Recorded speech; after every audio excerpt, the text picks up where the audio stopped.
राम राम। पढ़ने को तो सब कुछ है यार। जब भी तुम किसी भी एग्ज़ाम की तैयारी करने जाते हो तो जब तुम सिलेबस में पॉइंट देखोगे ना कि इतनी इतनी चीज़ें पूछी जानी है, तब उसमें एक चीज़ तुम ज़रूर फोकस करोगे कि यार मतलब हर एक टॉपिक को पढ़ना है। कहा तो जाता है कि सिलेबस देख के पढ़ो क्योंकि उसमें लिमिटेड होता है, कुछ लिमिटेड घंटा, कुछ लिमिटेड होता है। उसमें क्या होता है, उसमें तो सिलेबस में सब कुछ दिया रहता है। मतलब कहने का ये है, सिलेबस में इतना कुछ होता है, तुम्हें लगता है यार ये तो सब कुछ पढ़ना है, सिलेबस हम देखें काहे के लिए, पूरी किताब ना चाट लें। ये तुमने कभी ना कभी तो फील किया होगा कि पढ़ने को तो सब कुछ पढ़ा है। क्योंकि देखो, अगर उसमें हिस्ट्री का आया है तो हिस्ट्री में वो बता देगा एंसेंट, मॉडर्न, मिडिवल, उसके अंदर ये सब मुगल, दिल्ली, ये सब। तो तुम्हें क्या लगता है कि यार ये तो सब ऑलरेडी किताब में पूरा दिया ही है सिलेबस में, एक दो चैप्टर को छोड़ के इन्होंने तो सब झेल दिया, तो इसका मतलब पूरा ही पढ़ना है। जब पूरा ही पढ़ना था तो सिलेबस क्यों दिया है फिर? अब समझते हैं, यहाँ पे थोड़ा सा इसको ब्रेक डाउन करने की जरूरत है।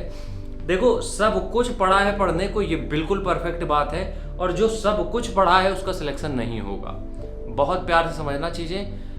ये वीडियोस अमृत की तरीके इस्तेमाल होने वाली, आगे के टाइम पे हम लिख के दे सकते हैं। सब कुछ पढ़ने को है, लेकिन जिसने सब कुछ पढ़ के एग्जाम दिया उसका सिलेक्शन कभी नहीं हुआ है। सब कुछ पढ़ने का मतलब यार ये होता है, अगर तुम सब कुछ पढ़ने की तरफ जा रहे हो, इट मीन कि तुमने कभी भी रिवीजन पे फोकस किया ही नहीं है फिर। क्योंकि अगर तुम किसी भी किताब को, किन्हीं किताब को, किसी एक किताब को तो नहीं, किन्हीं किताबों को, क्योंकि एक किताब से तो नहीं करोगे, जितनी भी किताबें तुम पढ़ रहे हो, अगर तुम उनको पूरा पूरा खत्म कर रहे हो, बहुत कम प्रोबेबिलिटी है कि तुम इनको 3 से 4 रिवीजन दे पाओ। और किताब का कंटेंट वही दिमाग में रहेगा जिसका रिवीजन 3 से 4 बार हुआ हो। अगर किसी किताब को 3 से 4 बार नहीं पढ़ा है, उड़ जाएगी। इसलिए पढ़ने को सब कुछ है। सिलेबस में जो दिया उसके हिसाब से भी हमें लगता है सब कुछ पढ़ना है।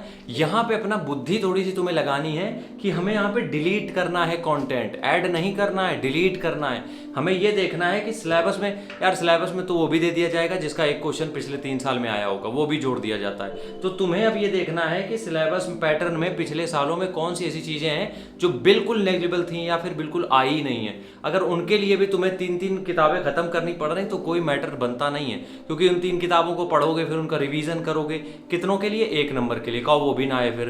तो इसलिए तुमसे कहना बस इतना सा है, सिलेबस तुम पूरा देखो, बिल्कुल अच्छे से देखो, लेकिन उसमें डिलीट करना तुम्हें पड़ेगा। अगर तुम, कुछ लोग तो हैं जो देखते हैं कि सिलेबस इतना है, थोड़ा और पढ़ लो ताकि कहीं और से आ जाएगा तब भी कर लेंगे, और वही लोग फंसते हैं। ज़्यादा के चक्कर में हमेशा मारे जाओगे। इसलिए हम कह रहे हैं, सब पढ़ के किसी का सिलेक्शन नहीं हुआ है, ना तुम्हारा होने वाला है।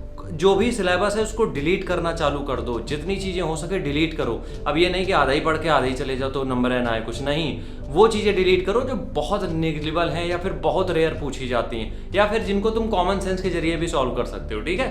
राम राम, जय हिंद।